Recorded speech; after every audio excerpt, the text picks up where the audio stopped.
نہیں دیکھا جاتا، چل منڈی میں جا کام کر لے، کچھ تو روزی ملے گی۔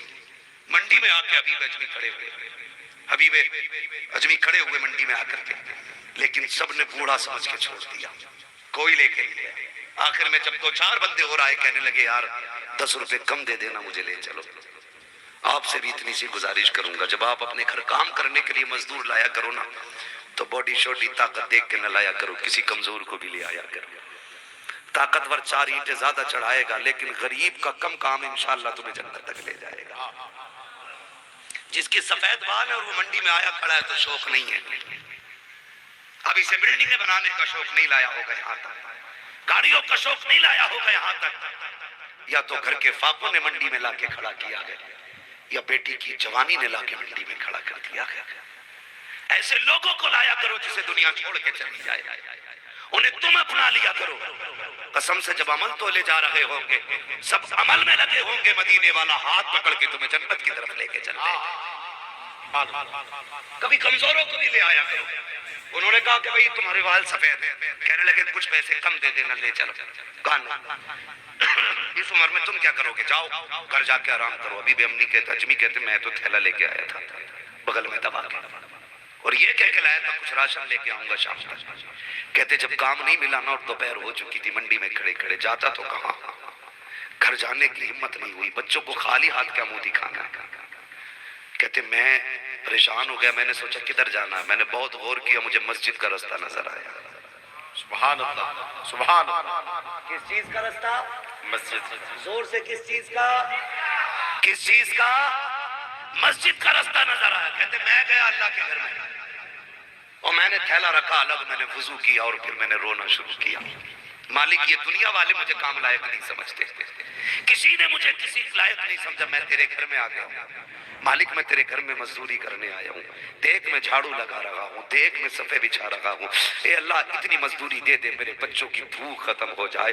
یہ کہتے کہتے شام ہو گئی، مسجد کی صفائی کرتے رہے، شام کے وقت میں گھر جانے کا خیال آیا، بچے راہ تکتے ہوں گے، چلتے گھر کی طرف چل دیے، پھر خیال آیا حبیب اگر گھر جائے گا بچے دوڑ کے آئیں گے، کیا لائے، کم سے کم اتنا تو کہہ دیتے میرے بچے بھوکے ہیں، اتنا کہہ کے لے آتے۔ کہتے ہیں بیوی اتنے بڑے دربار میں نوکری لگی ہے کہ وہاں مانگتے ہوئے شرم آ رہی تھی، اس سے کیسے مانگ لیتا، وہ خود دے دے گا۔ بیوی کہتی ہے ٹھیک ہے، شکر اللہ کا، کل جاؤ مالک سے کہنا کم سے کم ایک وقت کے کھانے کا دے دے، بچوں کی بھوک نہیں دیکھی جاتی ہے۔ پورا دن پھر مسجد میں رہے، شام کو پھر خالی ہاتھ لوٹے ہیں۔ میں تفصیل سے بات نہیں کرنا چاہتا، جب شام کو واپس لوٹے ہیں، بیوی نے پھر کہا تھا سرتاج آج بھی نہیں لائے، کہا نہیں میرے مانگی نہیں، اس نے دی نہیں ہے۔ اللہ اکبر، جب اگلے تیسرے دن جاتی ہے، بیوی دروازے تک چھوڑنے آئی ہے، آگے کہتی حبیب کہا جی، کہا جا رہے ہو خبردار، یا قبل حرام، جا تو رہے ہو خالی لوٹ آنا، لیکن حرام کا ایک لقمہ نہیں لے کے آنا۔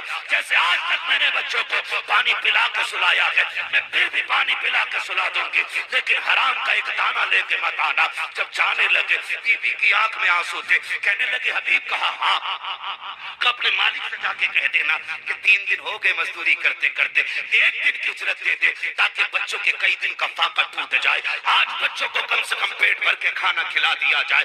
روتے روتے گھر سے نکلے ہیں، جب مسجد میں آئے ہیں، آج ہمت جواب دے جاتی ہے حبیب کی، ٹوٹ جاتے ہیں رو کے کہتے میرے مالک میں نے بیوی کو 2 دن سنبھال لیا، اب نہیں سنبھالا جاتا۔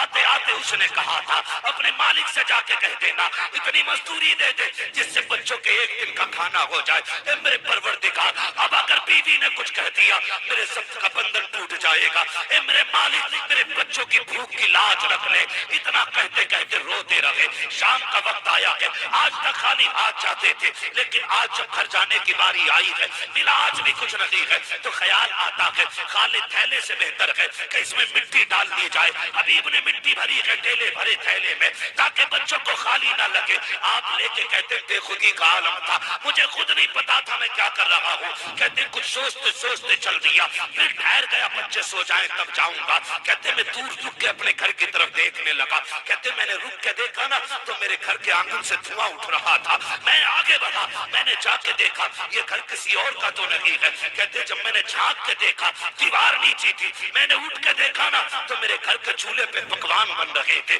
کہتے پھر میں نے آنکھوں کو ملا, کہیں غلط راستے پہ تو نہیں آ گیا ہوں, کہیں بے قراری بے خودی لے کے کہیں اور تو نہیں آ گئی ہے. کہتے آنکھیں مسل کے دیکھا تو میرا ہی گھر تھا. کہتے میں دوڑتا ہوا دروازے پہ آیا. کہتے ہر دن کی طرح آج بھی میری بیوی دروازے پہ کھڑی تھی. اس نے ہاتھ پکڑا, رب کا شکر ادا کیا, اندر لے کے چلی. میں نے کہا کیا بات ہے, میرے گھر میں تو کچھ بھی نہیں تھا, یہ پکوان کی خوشبو کہاں سے آ رہی ہے, یہ چولہے پہ کیا بن رہا ہے. کہتے بیوی کی آنکھ میں آنسو آ گئے. وہ کہتے سرتاج کس کے ہاں نوکری کرتے ہو. کہا کس لیے. کہا بڑا سخی ہے تمہارا مالک. انہیں تو نہیں پتا تھا نا کون ہے. کہا بڑے دل والا ہے تمہارا مالک. کہا کہنا کیا چاہتی ہو. کہا جس کے یہاں نوکری کرتے ہو یہ سب کچھ اسی نے بھیج دیا ہے. کہا کیا بھیجا ہے. کہا یہ جو پکوان بن رہے ہیں تمہارے مالک نے بھیجے ہیں.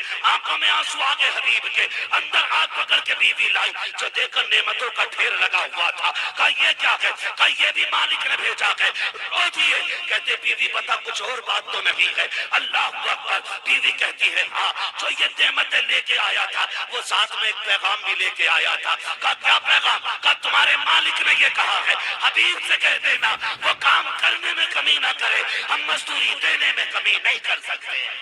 نعرہ تکبیر, نعرہ رسالت. حضرت علامہ مفتی حماد صاحب قبلہ ضیاء الحبیب